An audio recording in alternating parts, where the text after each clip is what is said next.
Hello, and welcome to the Nutrition Diva podcast. I'm your host, Monica Reinagel, and this week we're talking about ways to lower your PSA levels naturally.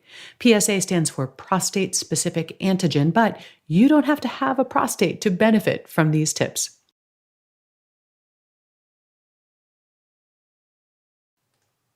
I got an email this week from Ian, who wrote, I was diagnosed with low-grade prostate cancer this year. I started taking a supplement called POMIT based on its Amazon ratings and some amazing reviews for PSA reduction. It contains broccoli, pomegranate, turmeric, and green tea extract. Any thoughts on this supplement? As I wrote back to Ian, when it comes to assessing the effectiveness of a medical intervention, I wouldn't put a whole lot of stock in Amazon reviews, but in this case, there's actually no need to rely on customer ratings because this particular supplement is backed up by at least one double-blind placebo-controlled trial, which I'll discuss in more detail in just a moment. But first, just a little context. Prostate cancer is the most common type of cancer in men, not counting skin cancer. But most men who are diagnosed with prostate cancer do not die from it. Part of that is because prostate cancer can often be detected quite early through regular screening tests, which include testing the blood for the presence of prostate-specific antigen, or PSA.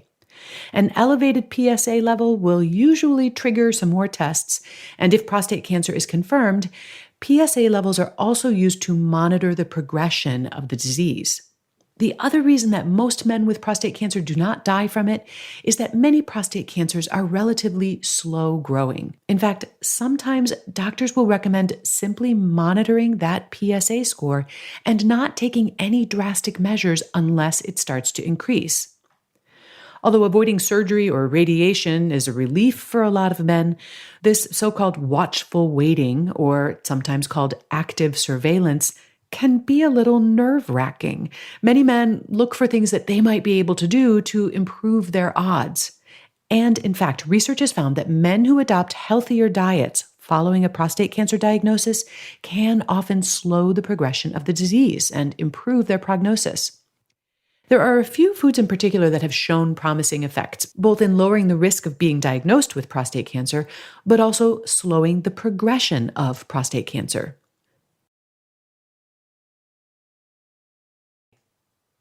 And now, what are some foods that fight prostate cancer? Well, tomatoes are rich in an antioxidant called lycopene, which seems to have a particular affinity for the prostate gland. Tomato and lycopene intake have been linked with lower prostate cancer risk and, for those who have prostate cancer, lower PSA levels. Cooked tomato products, such as tomato paste and tomato sauce, are much higher in absorbable lycopene than raw tomatoes, and absorption is also enhanced by the addition of a little fat. Olive oil, I'm looking at you. Surprisingly, the supplement that Ian found online didn't contain any lycopene, but it does feature 4 other food concentrates that do have some research backing them up. Pomegranate juice has been found to slow the rise of PSA levels in men who have been diagnosed with prostate cancer. Green tea extract has also been shown to have beneficial effects on PSA levels, and extracts from broccoli and turmeric have also shown promise as anti-cancer agents. Now, pomegranate juice, broccoli, turmeric, and green tea are all nutritious foods with lots of potential health benefits. Including more of these foods in your diet is a great idea, even if you don't have elevated PSA levels, or even if you don't have a prostate.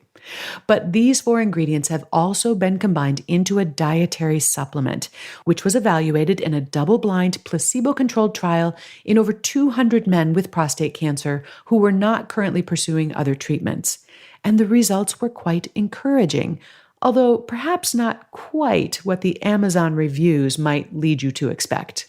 Most of the study subjects did not see quote-unquote amazing reductions in their PSA scores. About half of the men taking the supplement either had no increase or a slight decrease in their PSA scores after 6 months. But for those whose PSA scores did go up, the increase was significantly less than those who were taking the placebo. Scores in the treatment group were on average just 15% higher after 6 months versus almost 80% higher in the placebo group. That is a big deal. And imaging confirmed that these lower PSA scores corresponded with less disease progression. And it's also worth noting that these 4 ingredients do not appear to work through hormonal pathways or have any impact on the body's hormone levels. And the supplement was also found to be safe and well tolerated. The supplement that you can buy online, called PSA, is exactly the same thing that they used in this study. But the dosage used in the study was 3 capsules per day, as opposed to the 2 capsules per day that are recommended on the package. If you're being monitored for prostate cancer, I would definitely run this past your physician. And I've included a link to the study in today's show notes if you'd like to share that with him or her. But with your doctor's blessing, this could be a very reasonable part of a watchful waiting protocol. Based on the research so far, it certainly can't hurt, and it may well help. But taking these plant extracts in pill form shouldn't take the place of upgrading your nutrition and lifestyle in general. There's a clinical trial that is currently underway, and it suggests the following for men with prostate cancer based on previous research. Number 1, be sure your diet includes plenty of whole fruits and vegetables, at least 5 servings a day. Number 2, eat less meat and more legumes, which may slow the progress of the disease. Number 3, consider replacing cow's milk, which some studies have linked to a higher prostate cancer risk, with soy milk, which has been linked to a reduction in risk.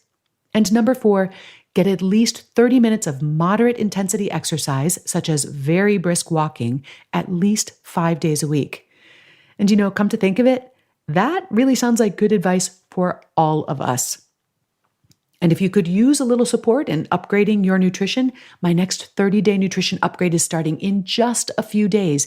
And it's a great way to institute sustainable, healthy changes to your eating habits. Details are at nutritionovereasy.com/upgrade.